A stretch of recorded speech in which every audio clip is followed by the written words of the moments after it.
Now, the resignation of Haiti Prime Minister Ariel sets in motion plans to establish a transition council that will be tasked with appointing an interim prime minister. The decision was arrived at during an emergency meeting of regional heads of the Caribbean community in hopes to restore calm in the war-torn country. Now, the latest development is one that has security experts divided on whether or not Kenya should proceed with her plans to send police officers to lead the multinational security operation to the Caribbean nation. Timothy Kipnusu with the details of the crisis in Haiti.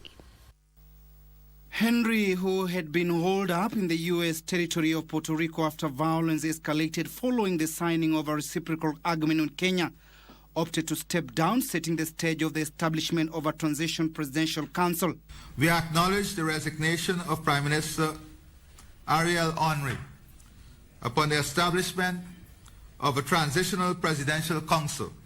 The transition council will comprise of 2 observers and 7 voting members, including representatives from a number of political coalitions, the business sector, civil society, and 1 religious leader who will elect an interim prime minister.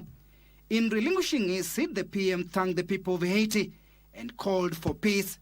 The developments come just a day after Interior Cabinet Secretary Kithure Kindiki revealed the deployment of the police officers was in the pre-deployment stages.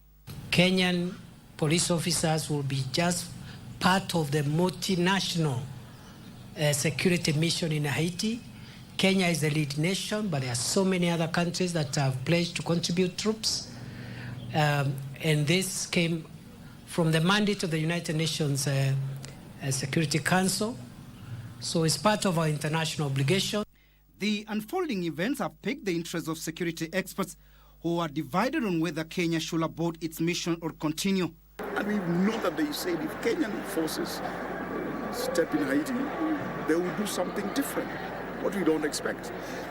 And our CS has come out so strong and said we're going to go ahead, basically telling you that CS's position, the president's position, is a position of advice. They know why they're saying what they're saying. There are a lot of background information, probably where we sit, we cannot be having. But we look at it from the face value, Haiti is a very dangerous nation. A section of the experts warned deployment of officers will be a suicide mission, citing statements by gang leader Jimmy Barbecue Cherezia. If you look at the situation there, we would think, from a security standpoint, that the best person to have given this intervention are people from the Caribbean countries, Jamaica, Guyana, Bahamas. Those people are used to that terrain that is there. Jamaica has handled this kind of a situation, so they have experience and are better placed. This, as others argue, the crisis is political and should be handled politically. Asian nation, basically, most importantly, needs a political strategy for it to be able to attain the stability that is required. For the last 2 years, every person in that government has not been elected.